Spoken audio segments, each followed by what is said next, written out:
Okay, so what if we made a cyberpunk movie, but we did it with trash? I'm Jonathan with Different Lens Media, and I'm a huge punk fan, especially cyberpunk, and I want to tell my own story with that backdrop. So let's get started. Okay, so for part one on this build, I'm using foam core and old PC parts and other things I find around the house. The foam core is the basic white project board that you can buy at Walmart or any other local store. I'm using hot glue to secure it and flat gray primer paint and a little bit of acrylic paint to weather the stuff later on.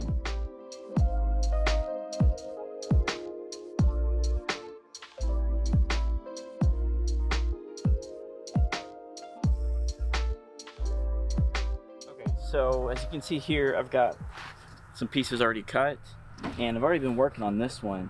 I'm using just random bits of computer parts. This is part of the CPU and the cooling unit.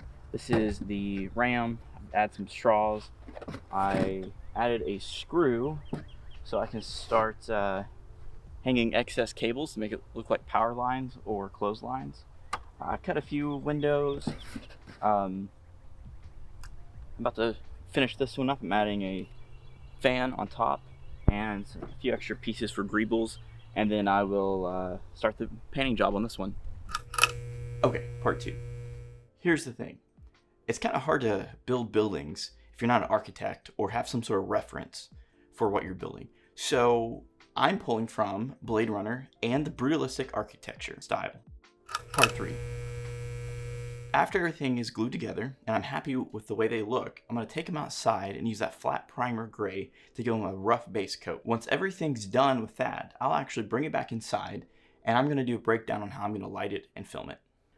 Okay, on painting these buildings, like I said, I'm using a flat gray paint to cover a base layer onto the buildings. And then I'm going to use bits of green and brown to age and rust these buildings. I'm using random tiny pieces of these computer parts to glue around to add extra tiny details while using some of the bigger parts to create more abstract designs around it.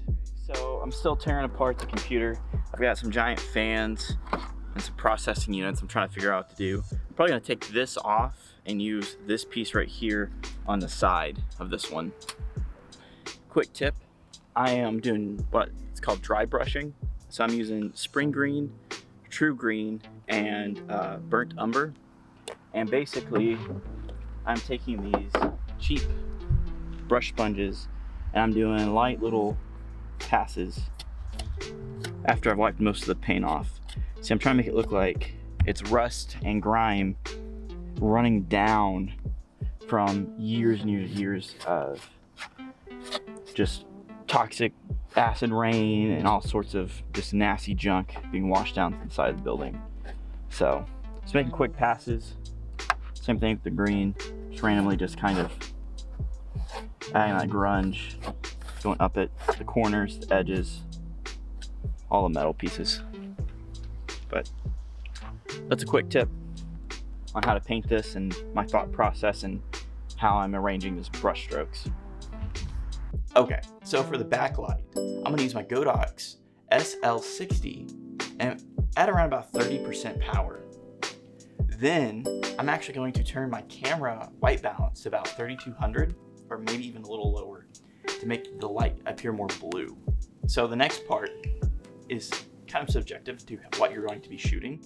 But for me, I'm going to use a plain black curtain or some sort of black fabric that I've laying around the house to hang up behind the objects. Next light I'm going to introduce is actually my GVM 800D, and I'm going to turn on the lightning setting so it'll occasionally illuminate the full scene and highlight the features with the lightning. Alright, so now that that's done, let's take it into After Effects, add some rain, and maybe add some holograms and holographics. Okay, so we can always add more to this. And one of the options is to actually add moving objects. There's two ways we can do this. We could green screen miniature elements and comp them in to the scene, or we can actually build it in Blender. So Blender is a free open source software for 3D modeling and 3D animation. It's pretty easy to use, and hey, it's free. Okay, so this isn't going to be a modeling tutorial, but I'm going to try to make a few elements for it in Blender to show you what it might look like in a final product.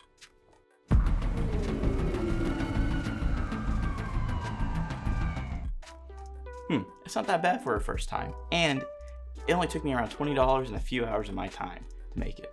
If you like this little mini tutorial and experiment, hit the like button and subscribe to our channel so you can keep up to date with all of our latest tutorials, short films, and vlogs.